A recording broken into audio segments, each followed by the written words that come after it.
شروع اللہ کا نام لے کر جو بڑا مہربان نہایت رحم والا ہے۔ الف لام میم۔ اس میں کچھ شک نہیں کہ اس کتاب کا نازل کیا جانا تمام جہانوں کے پروردگار کی طرف سے ہے۔ کیا یہ لوگ یہ کہتے ہیں کہ پیغمبر نے اس کو از خود بنا لیا ہے؟ نہیں، بلکہ وہ تمہارے پروردگار کی طرف سے برحق ہے، تاکہ تم ان لوگوں کو ہدایت کرو جن کے پاس تم سے پہلے کوئی ہدایت کرنے والا نہیں آیا، تاکہ یہ رستے پر چلیں۔ اللہ ہی تو ہے جس نے آسمانوں اور زمین کو اور جو چیزیں ان دونوں میں ہیں سب کو 6 دن میں پیدا کیا، پھر عرش پر جلوہ افروز ہوا۔ اس کے سوا تمہارا نہ کوئی دوست ہے اور نہ سفارش کرنے والا۔ کیا تم نصیحت حاصل نہیں کرتے؟ وہی آسمان سے زمین تک کے ہر کام کا انتظام کرتا ہے، پھر ہر کام ایک روز جس کی مقدار تمہارے شمار کے مطابق 1000 برس ہوگی اس کی طرف رجوع کرے گا۔ اسی شان کا ہے وہ خالق جو پوشیدہ اور ظاہر کا جاننے والا ہے، غالب ہے، بڑا مہربان ہے۔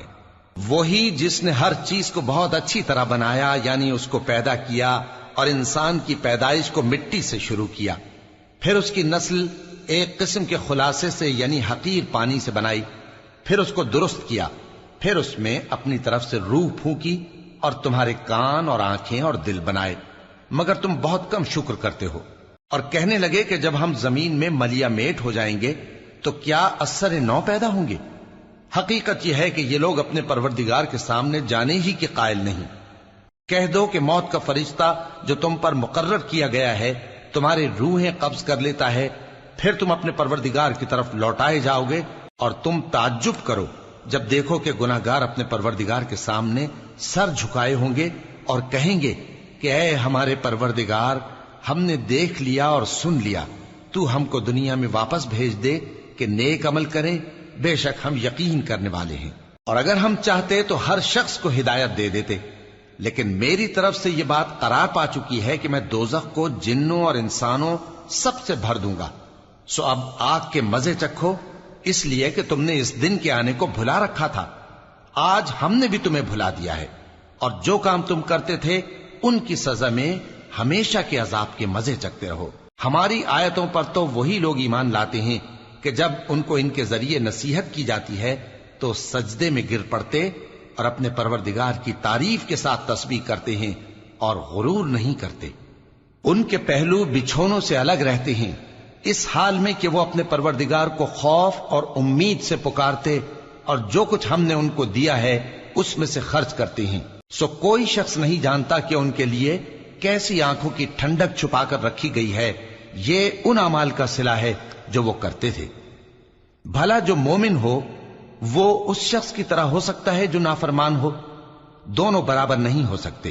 جو لوگ ایمان لائے اور نیک عمل کرتے رہے ان کے رہنے کے لیے باغ ہے، یہ مہمانی ان کاموں کی جزا ہے جو وہ کرتے تھے، اور جنہوں نے نافرمانی کی ان کے رہنے کے لیے دوزخ ہے، جب چاہیں گے کہ اس میں سے نکل جائیں تو اس میں لوٹا دیے جائیں گے، اور ان سے کہا جائے گا کہ جس دوزخ کے عذاب کو تم جھوٹ سمجھتے تھے اس کے مزے چکھو، اور ہم ان کو قیامت کے بڑے عذاب سے پہلے دنیا کے عذاب کا بھی مزہ چکھائیں گے، شاید وہ ہماری طرف لوٹ آئیں۔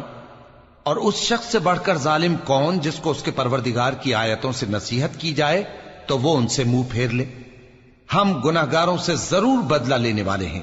اور ہم نے موسیٰ کو کتاب دی تو تم ان سے ملاقات ہونے سے متعلق شک میں نہ ہونا، اور ہم نے اس کتاب کو بنی اسرائیل کے لیے ذریعہ ہدایت بنایا تھا، اور ان میں سے ہم نے پیشوا بنائے تھے جو ہمارے حکم سے ہدایت کیا کرتے تھے، جبکہ وہ صبر بھی کرتے تھے اور وہ ہماری آیتوں پر یقین رکھتے تھے۔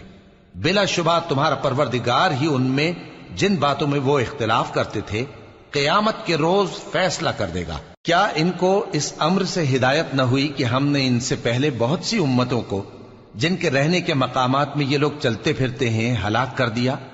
بے شک اس میں نشانیاں ہیں، تو یہ سنتے کیوں نہیں؟